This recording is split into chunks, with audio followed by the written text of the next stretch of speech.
ST वाले ते वगैरे जायचे ते एवढे कमी करा आणि तेवढे कमी करा आणि हेच करा आणि तेच करा, लय राडे होऊन जायचे ते. हा, म्हणजे त्या नाशिकला जो लोक कंटाळून जागेवर द्यायला लागली होती. बरोबर बरोबर मी काय सांगितलं होतं, मला कुठल्याही मार्केटशी स्पर्धा करायची नाही. बरोबर 4 वर्षापूर्वी आलो, हे जागेवरती शेतकऱ्यांची जी लूट होते आहे किंवा बरोबर मार्केट चांगलं नाही म्हणून जागेवर द्यायची वेळ येते आहे. बरोबर तर ते बरोबर मार्केट आपण चांगलं करूया. बरोबर 100% सर. आणि आज मला अभिमान वाटतो की सर्वाधिक पसंती म्हणजे अगदी आम्ही बालवाडीतला विद्यार्थी होतो, थोडक्यात पहिल्या वर्षी तरी आम्हाला तिथं मिळाली.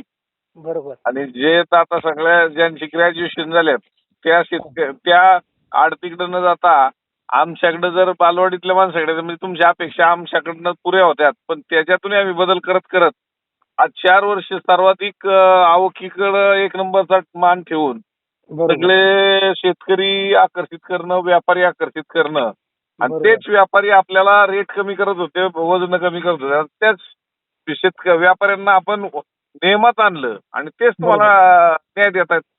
100% 100% म्हणजे बरोबर आम्ही काही जादूची कांडी केली नाही, पण शेवट तुम्ही शेतकऱ्याच्या बाजूने झुकतो, माफ ठेवा. शेतकरी जगला तरच सगळी दुनिया आहे.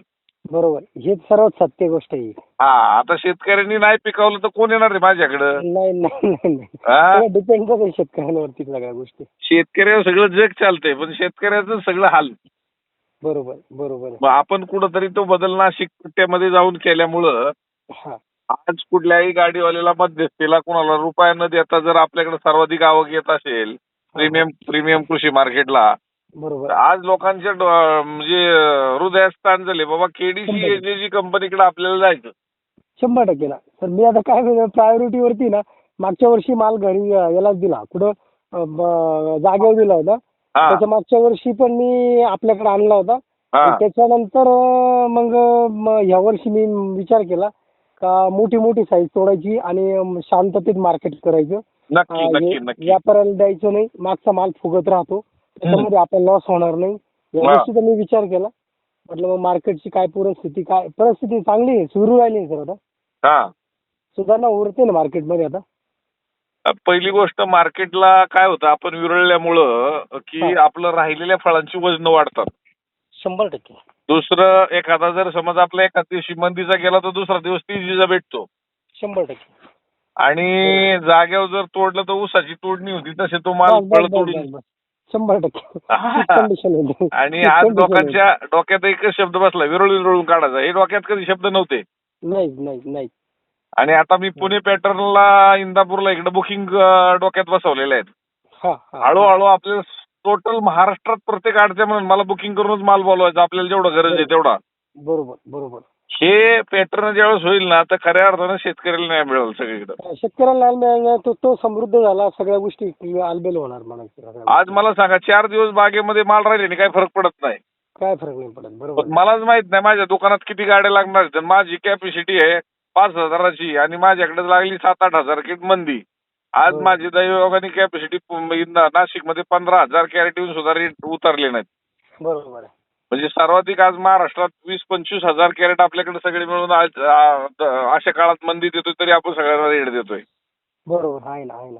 हे कुठंतरी केलं तर आज मला 25 काय 50 हजार कॅरेट बाजार ढासळला तर तो वर उचलायला 15 दिवस जातोय. बरोबर आहे ना. माझी भूक किती आहे त्या हिशोबाने जर मी माल उतरवला, बोलावला तर शेतकऱ्यांना रेट पडणार नाही, तर शेतकऱ्यांच्या जागेवरचे पण रेट वाढणार. 100% बरोबर.